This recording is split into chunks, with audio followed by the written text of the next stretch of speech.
منزل پہ آپ نہیں پہنچے۔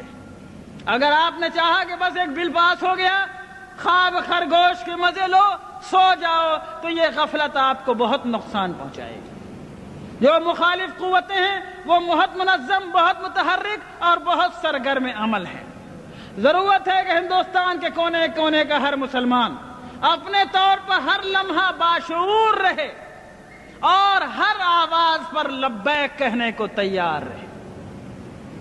دوسری ضرورت اس بات کی ہے لوگوں کہ دین یا کوئی راستہ، آپ کے ہاں سروے میپ چھپتا ہوگا، اگر کبھی 100 برس پرانا سروے میپ آپ نے دیکھا ہو، بہت سی روڈ، بہت سی سڑکیں اس میں دیکھیں گے آپ۔ آج تلاش کریں گے وہ سڑک نہیں ملے گی، وہ ڈیڈ روڈ ہو گئی۔ کیوں؟ لوگوں نے چلنا چھوڑ دیا۔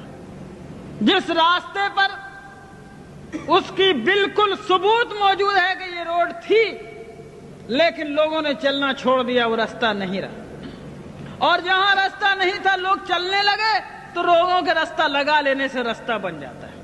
اے میرے دوستو، اگر تم ہندوستان میں اسلام کی بقا چاہتے ہو تو سب سے پہلی ذمہ داری یہ ہے کہ اسلام کو اور اپنے آقا جناب محمد رسول اللہ صلی اللہ علیہ وسلم کے طریقوں کو ڈیڈ روڈ مت بننے دو۔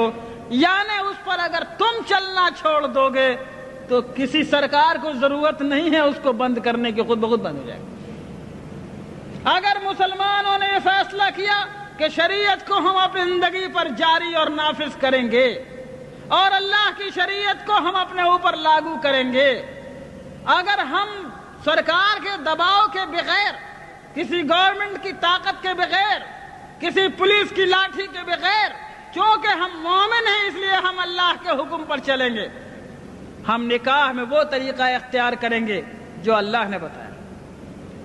ہم وراثت بانٹیں گے، یہ نہیں ہوگا کہ بہن کا حق مارا جائے گا۔ کوئی تھوڑی بہت معمولی کھیت کی زمین ہے تو بٹ جائے گی، لیکن باپ کی دکان دبئی میں تھی تو یہ نہیں بٹے گی۔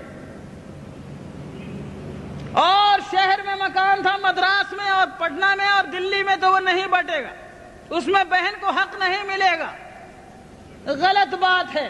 اگر تم نے اپنے ہاتھوں سے خود شریعت کو چھوڑا تو کوئی تمہاری شریعت کی حفاظت نہیں کر سکتا۔ اگر شریعت تمہاری زندگی میں چالو رہی، تم شریعت پہ عمل کرتے رہے، تو شریعت کو انشاءاللہ کوئی نہیں مٹا سکتا، اس کا بھی عہد کیا جا سکتا ہے، کوئی طاقت نہیں مٹا سکتا۔ بس پہلی ذمہ داری یہ ہے کہ لوگوں جس طرح نماز کو ضروری جانتے ہو، لوگوں جس طرح روزے کو ضروری سمجھتے ہو، زکوٰۃ نکالنا ضروری ہے، حج نکالنا ضروری ہے، حج کرنا ضروری ہے، اسی طرح لوگوں اللہ کی شریعت کو جہاں تک ممکن ہو اپنی زندگی میں جاری کرنا ضروری ہے۔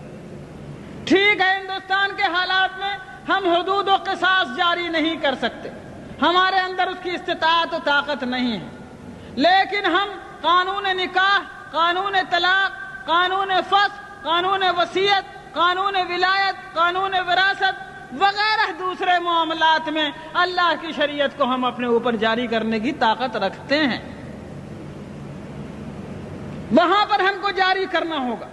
سنو لوگوں، اللہ تعالیٰ نے ہم کو اتنے کا مکلف بنایا ہے جتنے کی ہمارے اندر طاقت ہو، اس میں کوتاہی کریں گے تو پکڑے جائیں گے۔ سیدنا امام بویتی رحمۃ اللہ علیہ بہت بڑے عالم گزرے ہیں، فقہ شافعی کے بہت بڑے امام ہیں۔ جب خلافت عباسیہ کا زمانہ تھا، مسئلہ خلق قرآن پر ان کو قید کر دیا گیا جیل خانے میں، ان کے پیروں میں بیڑیاں تھیں۔ جب جمعے کا دن آتا، جمعے کی اذان کے وقت اپنے جیل خانے کی کوٹھری سے گھسٹتے گھسٹتے زمین پر نکلتے اور مین گیٹ تک جیل کے پہنچتے، سارا بدن لہو لہان ہو جاتا، خون سے بھر جاتا۔ جب جمعے کی نماز پڑھ کے لوگ واپس آتے تو پھر یہ اسی طرح گھسٹتے گھسٹتے اپنی کوٹھری تک جاتے۔ لوگوں نے کہا حضرت آپ ایسا کیوں کرتے ہیں؟ آپ قید میں ہیں، آپ جمعے کو جا نہیں سکتے، پھر کیوں آپ گیٹ تک اتنی تکلیف فرماتے ہیں؟ کہا کہ اور کچھ نہیں، اللہ تعالیٰ نے کہا ہے اذا نودی للصلاة من یوم الجمعة فاسعوا الى ذکر اللہ۔ اے لوگوں، جب جمعے کی اذان پڑے تو دوڑو اللہ کے ذکر کی طرف۔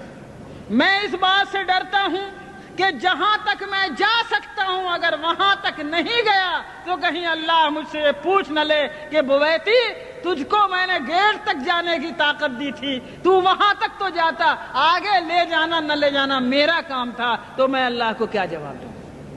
سیدنا امام بویتی کے اس واقعے سے جو ایک نجی اور شخصی واقعہ ہے، ملی زندگی میں ہمارے اور آپ کے لیے عبرت کا ایک سامان موجود ہے۔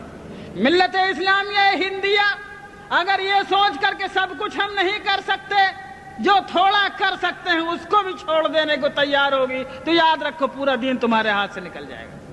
لیکن جتنا بھر کرنے کی استطاعت تمہارے اندر ہے، جتنا بھر عمل کرنے کی طاقت تمہیں اس موجودہ حالات میں اللہ نے دی ہے، اتنے بھر احکام پر عمل کرنے کا فیصلہ کرو، انشاءاللہ خدا تعالی حالات کو بدلنے والا ہے۔ آگے کا نتیجہ ہمارے اور آپ کے ہاتھ میں نہیں ہے۔